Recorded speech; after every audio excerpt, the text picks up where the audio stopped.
Listen up mga sadik, Tom TV is in the house again. At nandito naman tayo sa Lola's Haven. Sa lahat ng gustong pumunta na on the way lang yung kanilang papaliguan at tamang rides and dublob lang, recommended ko to Lola's Haven mga sadik. Yan.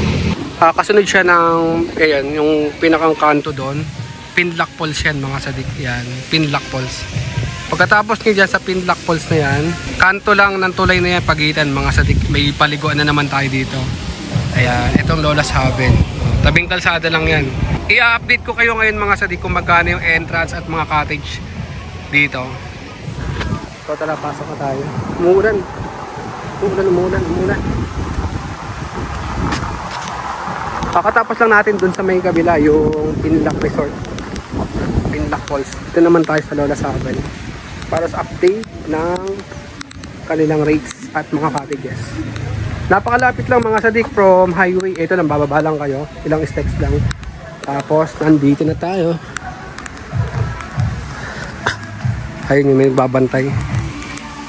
Entrance 30 pesos as of 2025. Daming stick. Kakabit tayo dyan. Napunta rin si si Bosita. May tindahan pala rito mga sadik. Kaya dati walang tindahan. So kompleto na rin. Pwede kayo magpaluto. Yan.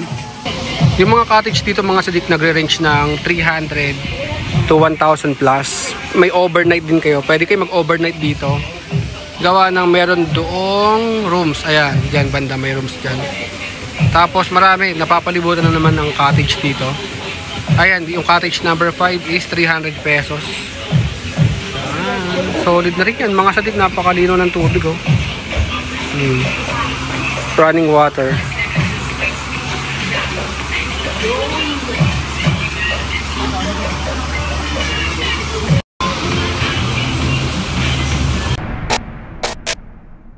Pupunta sa Lola's Haven mga sadik, may mga tindahan na rin dito sa labas, tapos may kainan na rin yan sa gilid. Kung wala kayong dalang pagkain, yung tamang side trip lang kayo. Yung parking, dito lang nila nilalagay yung parking nila sa yung mga sasakyan sa gilid.